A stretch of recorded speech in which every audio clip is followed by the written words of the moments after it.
Hi! It's Monday, so that means I'm here with another video for you.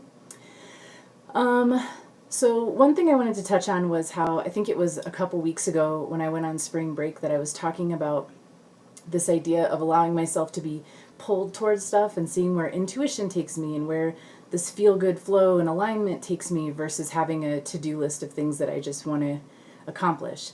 And it's one thing when you're doing it with no agenda, when there's no schedule, right? Like it was spring break, I didn't have anywhere I had to be. So of course it's going to be easier to allow yourself to go with the flow. As I mentioned, I think it was very interesting how much I got accomplished. It was wild, actually. But I was curious to see what it would mean when I was back in classes and having shit that I needed to do. I've got a speaking engagement this week, so I had to write a speech and practice it and all these kind of things. And then there's a market that Party Wolf is going to be vending at, so I have to think about getting that ready. And I've also got an art show coming up. And then I think Saturday, I had like 5 papers due or something crazy like that. So I was just writing on all these different topics and posting things to the portfolios that we use at school, and there's just a lot going on. And so I was interested in this idea of like, okay, so first of all, one thing you can do is, instead of just powering through to do something, you can do your best to get into a headspace where you're in a good mood about it. So one of the ways I do that is by setting a timer. Sometimes I really hate doing the dishes. I'm a lot better about it now, but I used to really, really hate it. And it never takes as long as I think it's going to. And I found this out because it was suggested that I set a timer for 15 minutes. You can do anything for 15 minutes, and it settles your brain down because it knows, like, yeah, we're going to do this chore that you don't really like to do, but we're going to be done in 15 minutes, and I promise you can stop. And you have to keep your word with that, too, by the way. But what I found was,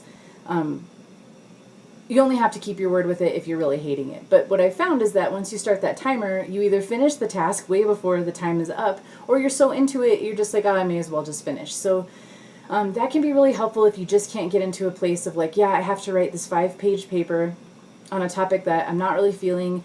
It's due tomorrow. I just have to get it done. So set yourself a timer, and if you're dreading it, you can stop after those 15 minutes and go do something kind of fun for 5-10 minutes or whatever, and then come back to it and just keep breaking it down that way. And eventually you do get into a flow and you get some momentum going where you just want to finish it. So that can be really one helpful way to do that. Another thing that has recently worked for me is I had this epiphany, and this is silly, a lot of epiphanies don't sound like epiphanies to other people, they sound kind of like duh. But I had one where, you get so focused on the next dream, right? The next big thing that you want. And I realized, like, I am in the middle of a couple dreams, actually. I remember living in Minnesota and really wanting to live in Colorado, and I live in Colorado, and I love it. I'm in Denver. It's awesome. It's beautiful here right now, and most of the time. I love it. This apartment that I'm living in, the first time I saw it, I was like, this is perfect, this is beautiful, this is the best place I've ever had in my whole life. I can't believe I get to live here, and I still feel that way. Going to the college I'm going to, I worked on doing that for almost a year, and I had that feeling when I was sitting on campus during an orientation where I was like, oh my god, I have to be there. And everyone was telling me it was too expensive, they had a low acceptance rate, it wasn't possible. I was in default on some other student loans, but I just did what I needed to do to get it done, and now I'm going there, and I'm about to be done with my first semester. I'm a junior anyways, I had some other credits that transferred, which is amazing. But it's really important to take stock and remember that sometimes you are just in the middle of your dream and you need to appreciate it. And then when bad times come along, which they do, you can remember that that's going to pass and you're going to be in the next dream soon, right? Like, you're always going to keep achieving and creating beautiful things for yourself if you keep up this work, and so you can get through shitty, hard times. And so to connect back to what I was saying about being in the flow and trying to find motivation to do stuff that maybe you don't feel compelled to do, is what if you were doing it? I heard it said as, you're just doing things because you're appreciating what you've already manifested versus doing things to try to manifest more. So when I look at it that way, when I look at it as like, I'm not going to this job to manifest this money that I really want. You're like, I'm going to this job because a year ago it was my dream job and I sat in that interview so nervous and hoping I would get it. So trying to remember, like, I'm in my dream, and the stuff I'm doing now, like doing the dishes in my dream apartment, is a little different than if I'm just like, ugh, I just want to have a clean house eventually. It's I don't even know if it makes sense to people, but it was a real subtle shift for me that had a huge impact.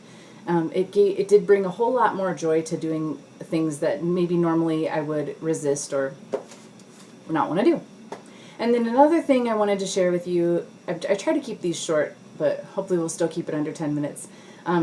There's a woman who I love. She's like my success, business, awesome mindset guru lady. Her name is Brooke Castillo, and she has a podcast called The Life Coach School, and she's amazing. She gives out so much great free content on this podcast. She's awesome.